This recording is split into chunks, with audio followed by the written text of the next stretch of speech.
देख रहे हैं अनोखा पोस्ट।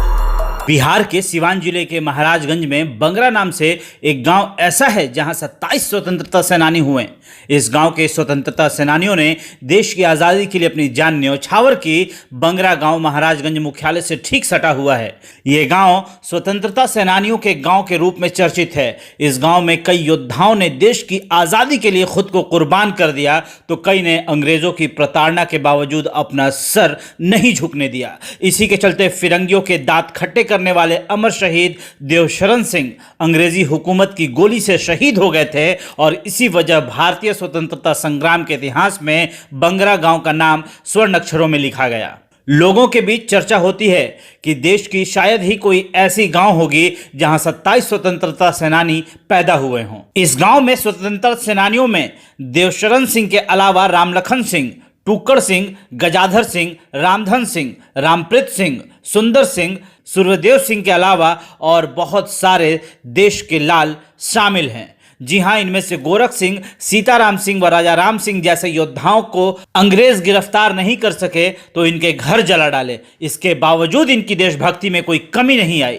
बंगरा गांव के 27 स्वतंत्रता सेनानियों में से 96 वर्षीय सीताराम सिंह ने अंग्रेजों के जुल्म की कहानी सुनाई थी तो लोगों के रोंगटे खड़े हो गए थे। वो कहते थे कि देशभक्तों ने अपनी कुर्बानियां देकर देश को अंग्रेजों से आजाद कराया, लेकिन देश की मौजूदा परिस्थिति को देखकर जीवित स्वतंत्रता सेनानियों के दिलों में टीस भी है।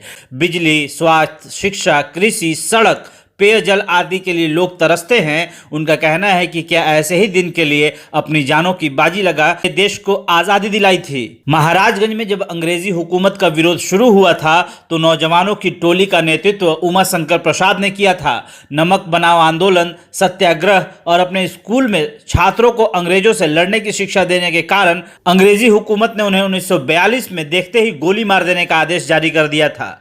इस आदेश के बाद उमा शंकर बाबू भूमिगत हो गए। भूमिगत होने के बाद उमाशंकर बाबू ने आंदोलन में लगे लोगों को आर्थिक सहायता देनी शुरू कर दी। 1928 में महाराजगंज पहुंचे महात्मा गांधी को उमाशंकर प्रसाद 1001 रुपए की थैली दी ताकि देश को आज़ाद कराने में धन की कमी न हो। इस राष्ट्र प्रेम को देखकर अंग्रेज सैनिकों ने उमाशंकर प्रसाद हाई स्कूल में आग लगा दी और उनकी दुकान लूट ली।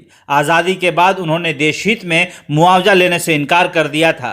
ये वो बिहारी हैं जिन्होंने हिंदुस्तान को आज़ाद कराने में अपनी ज़िंदगी और अपने पैसे सब कुछ कुर्बान किया और अपने देश के प्रति मोहब्बत और अपने देश के प्रति लगन को कम नहीं होने दिया। सलाम है ऐसे देश के उन तमाम वीरों को और अनोखा पोस्ट ऐसे वीर सपूतों को सलाम करता है।